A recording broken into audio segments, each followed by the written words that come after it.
Hey guys, welcome back to Let's Play Pokemon. This is Breach, and we're continuing on our journey to catch all 151 with no trades and cheats. Forgot to mention in the last episode, but I've replaced Paris and Pidgey, who are using my HMs for Fly and Cut, with Farfetch'd, who can learn both of those. Now, we're back in Lavender Town. We got the Sylph Scope in the last episode. As soon as we get into the Lavender Tower, we have a rival fight. Now, you're probably meant to fight the rival here before you go over to Celadon City to get the Sylph Scope, because you're supposed to get in here, discover that you can't see the ghost Pokemon, and then that's how you know you need something else to progress. Well, I don't really feel like playing by the game's rules since I know what I'm supposed to do, and I did what I wanted. Which is kind of the theme of this LP when you think about it.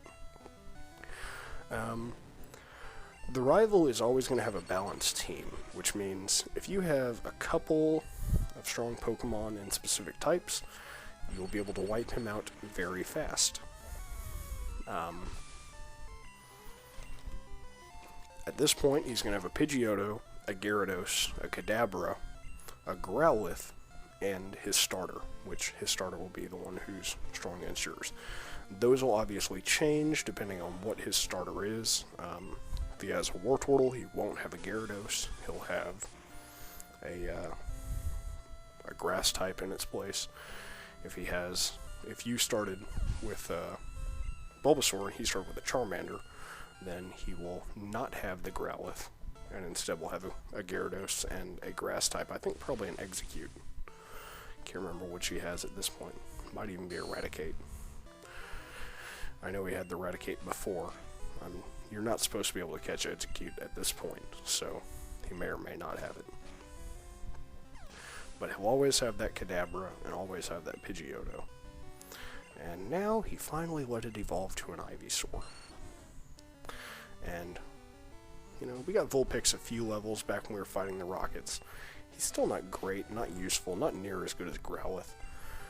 If you're wanting to use a good fire type, either glitch in Growlithe as soon as you can, which will be after we get to Fuchsia City. I mean, I guess we can't have a Growlithe at this point. Or play red. You'll catch Growlithe that way. Or if you want a decent fire type, start with Charmander. So, you're not really going to have a great fire type at this point, unless you're playing on red version or started with Charmander, is what I'm saying. Now, we got the rival out of the way. We're going to go heal up, because, you know, we don't want to go in here fighting a bunch of wild Pokemon all willy-nilly, not healed. That'd just be silly. And the rival taking a sweet time walking out of here. Bam! And unfortunately, the Pokemon Center's not too far away. Now, what I don't understand is between this game and the next game, I think they replaced the Pokemon Tower with a radio station. I could be completely wrong. I know they had the, was it Goldenrod radio station, or was that like the Celadon City? I remember they replaced the Pokemon Tower with something that just seemed like a really odd choice, given that this was a burial site for Pokemon. It's like, you know, the people that build on the ancient Indian burial grounds, that whole horror story. Now, you're not going to run any Pokemon on this floor. Here is where you can start running into Ghastlies, Cubones, and Haunters. Now, we're going to catch all three of those while we're here. Ghastly in this, his sprite here never really made sense with like his later sprites and what he looked like in the anime. I get that he's a face on a gaseous cloud, but it just didn't work for me. Maybe it did for other people, just not really for me. So, but we caught a Ghastly, which leaves two more in here for us to catch before we can stop worrying about catching these. Haunter is one of those that you have to trade to get it to evolve into a Gengar. Obviously, we're not trading. When I recorded catching him, it screwed it up, so Gengar is the one Pokemon that you will not see either captured or glitched in. I named him Coach after my good buddy Brian, who, is a coach. Crazy concept for naming him Coach. But Gengar is the one that the recording corrupted. It went too long. My computer didn't like it. And so, didn't get him. And because you have to get very specific stats to glitch Pokemon into the game, didn't really get another good chance to. So, I'm going to go ahead and apologize to you guys right now. You're not going to see me catch a Gengar. I do get one, but you're not going to see it. Now, Ghastlies are very annoying in that they have that Confuse Ray. If it hits, you're confused. Kind of like Supersonic. I dislike Ghastlies for the same reason that I dislike friggin' Zubats. They just confuse you, it's annoying. You almost always fail on the roll on that. It doesn't feel 50-50 at all as many times as it works against you. And the confusion lasts way too long. And there's really not an answer for it. Like, you get confused and you're just screwed. Like, oh, I guess I'm done. I'll switch him out and wait for another fight for him. Which, I understand, encourages you to, use a more balanced party, but still kind of obnoxious. Now, all throughout here you have channelers, mediums. That elixir actually would have come super in handy at the end of the game whenever I was fighting the Elite Four. It's those kind of things you notice while you're watching the playback and you know what's coming up. It's just, would have been so handy. Would have saved me a little bit of time, about an hour's worth. But that's not here or there. Now, after that fight where I took that much damage, in previous dungeons, I would have run back to the Pokemon Center. However, on this floor, you get a free heal. Right there, you step onto this tile, you get a free heal. Now, this is a great way to take your time. A, go catch a Haunter off screen, because they're like a 5% encounter rate in here. And I don't want to level up Ghastly. And B, you can go fight all those trainers to get some extra levels. I didn't do that. I just went with the catch a Haunter off screen. Pretty good. Not too bad. And I also caught a Cubone. Named him after my good buddy Tyler. I think I named him Kingu. So that's his name that he used to use. Now he streams under the name Airsteer. Ersteer. And he does a damn good job on Twitch. If you guys get a chance, go check him out. But we just have more mediums to go fight. Work our way up the tower. That's my one real complaint about a lot of the areas in Gen 1 Pokemon, and just Pokemon in general, is all of the trainers seem to have sort of a title or position that defines who they are and what Pokemon they'll have. And a lot of times you'll run into there being very limited amounts of that type. Like here, these mediums, they all have Ghost-type Pokemon. Well, there's only like 3 Ghost-type Pokemon in the game. So you're going to see the same ones every single fight, every stinking fight. The Rockets, they all have like the same 6 Pokemon.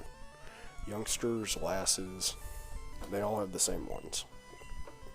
Which, I don't know if that ties into, like, in a lot of Japanese culture where your job and everything defines everything about you, or what it is. But I know that it just doesn't work for me in Pokemon here, because it gets really redundant really fast. And like in later generations where, like Gen 2, there are a 100 more Pokemon that can be used, and yet most trainers will still have the same couple types.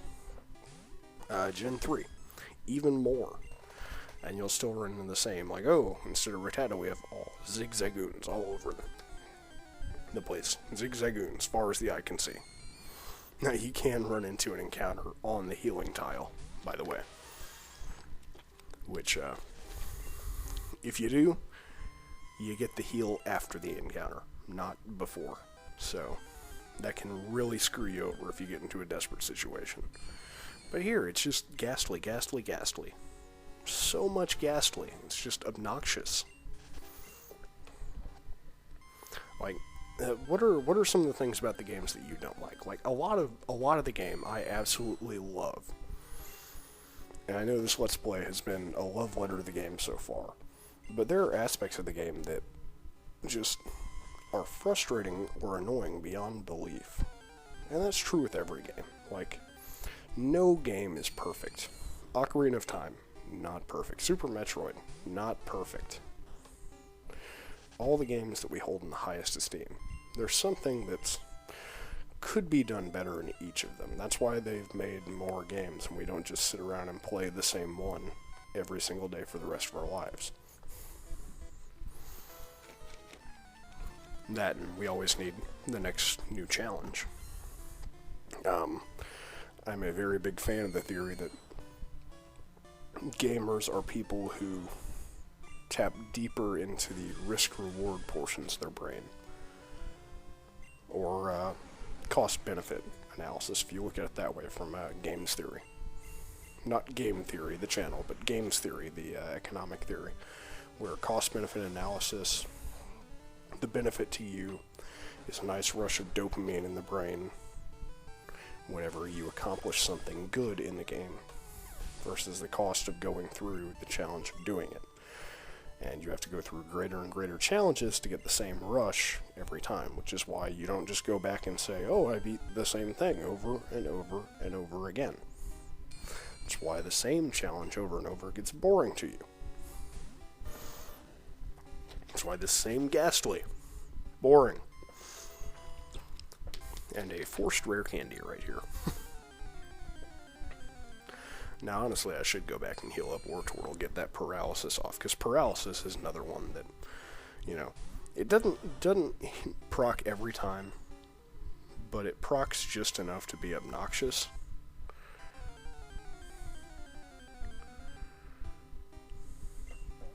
Sorry, just had a nice little distraction. But here, this is the, this is Marowak Cubone's evolved form. You can't catch this Marowak. I tried off screen just to test it out. Like, wasn't even going to save it, just wanted to see if I could. And you can't. So you just have to kill it. And then you have to heal up your Cubone the hard way.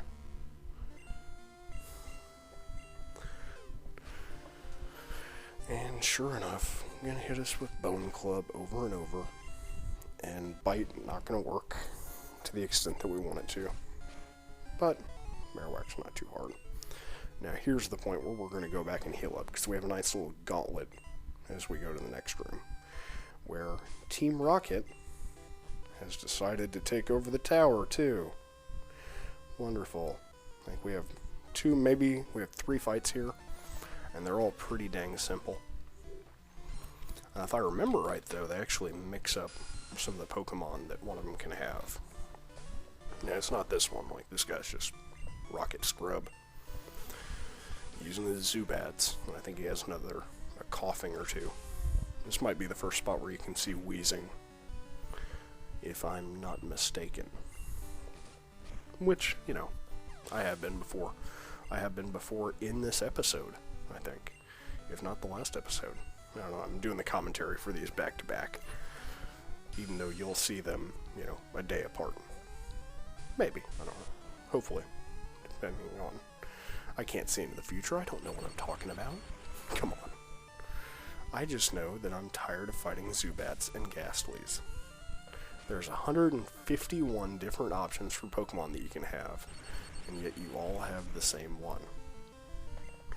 Which again, is my criticism of the game. It's a fun game, gets your collection completionist part of your brain just ticking, but at the same time, the redundancy for a lot of it, especially for, if I were doing this challenge and not using the glitches at the end of the game, I wouldn't do this again. Like, I caught all 150 when I was a kid. That Mew that you saw me catch earlier was actually the first Mew I've ever had without having someone with a Game Shark trade me one. So, I knew how to do the glitch, I just never did before now. But back in the day, I did all 150 naturally. Like, raised up, level grinded all the weaker Pokemon to their evolution, and it's just redundant as hell. Which is really my only complaint about the game. Like, redundancy. So, what are some of the games that you guys really love the most that have one or two aspects that make it tough for you to go back and keep playing it? Like, I used to be a huge Call of Duty fan. Used to be, so don't hit that dislike button just yet. Until about, I really enjoyed it through Black Ops 1. And then Modern Warfare 3 hit, and, the game just got to be more about ticking off the other person playing than it was about, having fun with your friends and just going out to have a good time. Like, they dumbed the game down, and then it became so popular that everyone with the worst attitude was playing it. And the community for it became so toxic that I just couldn't anymore. That's another one of mine. Something else topical that we can talk about that was, in gaming news lately, about another one of my favorite games. I am a huge Metroid fan. I know I've talked about it before, particularly the Metroid Prime games, but Super Metroid, Metroid 1, Metroid 2 even, to a lesser extent. Like, that was a great game, just, it was limited by the platform it was on, and just graphically inferior because of that. And I'm just as pissed as everyone else about Federation Force. But recently, an article was written, and it was saying that Samus Aran is a transgendered individual, and to deal with it, written very hostily. Based on one quote taken out of context from 25 years ago, where Samus was called New Half. Now, the person is entitled to an opinion. They're entitled to a critique. That particular opinion and critique goes against the lore of the game, though. So just to clear it up for anyone watching me, not saying that, there shouldn't be transgendered individuals in games. However, oh, by the way, you talk to the old man, he takes you to his house, gives you the Pokemon flute, which we're subsequently going to go use. But I'm just saying that if you're going to start, making statements like that, at least make sure it fits in with the lore of the game. You talk to the man, he takes you automatically to the house. Just so you guys don't think there was any kind of shifty editing there. And Pokemon Center time. The creator, or the artist on Samus, whenever he was asked why she's 6'3" and 198 pounds, as according to Nintendo Power back then, said she's New Half, which there are multiple translations. A lot of stuff between Japanese and English gets lost in translation. But the translation that the article that this person wrote just jumped on was that could be taken to mean the derogatory term she-male. Now, if you look at the lore, which I'm always a fan of looking at the lore before you jump to conclusions about things. Samus is infused with alien, specifically Chozo DNA, making her half human, half Chozo. Just another quick back to the gameplay here. We're saving. There are only 2 Snorlaxes in the game. That's what this Pokemon that was asleep over there is. We're going to wake this one up and catch it.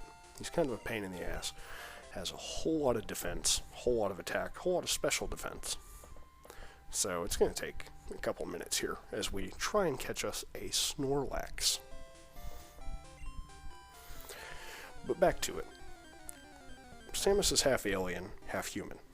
Not exactly a woman or a female human, as the designer was asked whenever he gave that response. That's the other translation that it can mean, is not entirely human. So, I don't know. There's been the whole blow up about gaming journalism over the last year and a half, and neither side is making any real ground. They're just throwing rocks at the other. Journalists aren't helping themselves out whenever they call something like that journalism. There are real journalists out there who do good news coverage. And then there's little clickbait articles that try and inflame people, get them all riled up. And then there's, the turd burglars of the internet, as I will call them, who, are the ones that throw out death threats. Like, it's an internet issue, is that, there's butt heads all over the internet. Now, Snorlax is not going to be easily caught. You're going to have to get him down to like a sliver of HP. Whenever he rests, he fully heals himself. And he hits really stinking hard with that headbutt. But there's jerks all over the internet who just want to rain on someone else's good time because they can. There's people all over the internet that just want to make themselves seem like a victim. And let me rephrase that. Not want to make themselves seem like a victim, because whenever someone gets a death threat, they are a victim. But they take that and they opportunize it and point it in a direction that they want, rather than where it actually came from. That's my issue with that side. My issue with, the other side is that there's not really a whole lot being done to stop these people that are the bad apples. It's a lose-lose situation where both sides are just inflaming each other. By doing silly things like calling an article like that journalism, or by, letting the bad apples of the internet just run wild. Now, here's where we catch our Snorlax. This has been Breach. Sorry it got real serious there at the end. If you enjoyed the video, leave a comment down below. Let me know what annoys you about some of your favorite games. Actually, we knock out this Snorlax. We'll catch the other one. Or, actually, you know what?